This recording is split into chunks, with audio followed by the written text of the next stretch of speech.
you talk about a kid that exemplifies everything that you want in college basketball. That's Michael Nzei. Let's talk about your story. How you came to the United States and beginning this journey. In Nigeria, like, everybody just had that talent of playing soccer. At about 15, I started like growing really tall. My friends would always say like, Mike, you know you're so tall now. Can you just be goalie so they can't score on us? When we play soccer, if they make you the goalie, it means that you suck. They don't really need you on the court. My dad was like, maybe it's about time you go like check out this basketball thing and see what it is. Yeah, I just keep on keeping on.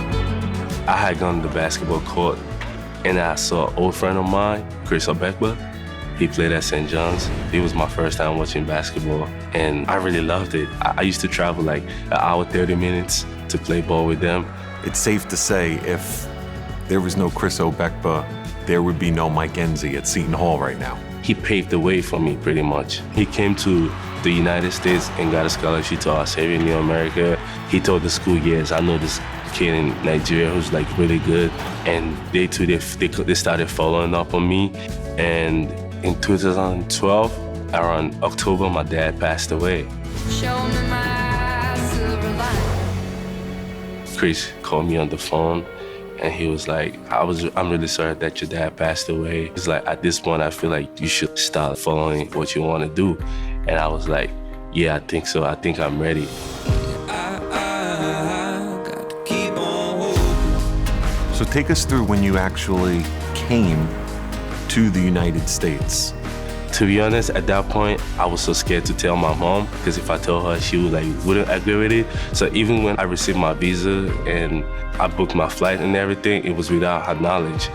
And then I was at the airport, and when they announced my flight, they started buzzing. I called my mom, and I'm sorry.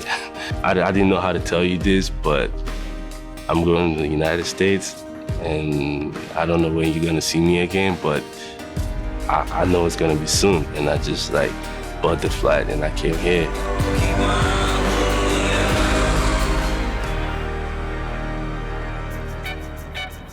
So bring us through the recruitment of you and bringing you here, how that came about. When I got to New York, I stayed with the whole family. And Seton Hall started recruiting me my senior year. Like everything just felt perfectly right about Seton Hall, not just only the basketball.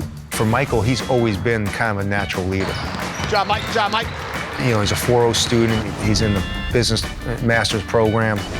Four-time Big East all-academic team. Actually studying for his MBA right now. Yes. Let's talk about this internship in the financial world. I didn't know what to expect, just like coming here to America. I was like, oh yeah, I've taken some finance class, Wall Street. Cantor Fitzgerald is a full-service broker-dealer specializing in equities and fixed income. My teammate Grant Billmeyer called me and asked if I would speak to one of his players about a possible internship. And I said, Mike, the best thing you can do is to come in and see me at my office, and we'll sit down and talk about what I do for a living and see if it spikes your interest. And the next day he was there. And then I started looking up stuff, like how to like talk to people, how to dress. I'm used to wearing sweats, so at first it was uncomfortable with me with the ties and everything. You would see me on the subway asking the next guy, like, can you help me? I remember him coming back, and after his first week, I said, Michael, you're looking awfully tired. He goes, Coach, I'm not sure if I'm ready to work. As an intern, he would be required to participate in a lot of group settings. It was a rotational program, and he was responsible to do projects along the way that were somewhat demanding. And I would listen, and at the end of it, I could just ask them questions like, how do you get your information? How do you do your research? The basketball can stop bouncing for Mike right now, and he'll still be a successful person. I'm not writing off basketball. I'm not writing off a career in finance. I go for the best opportunity.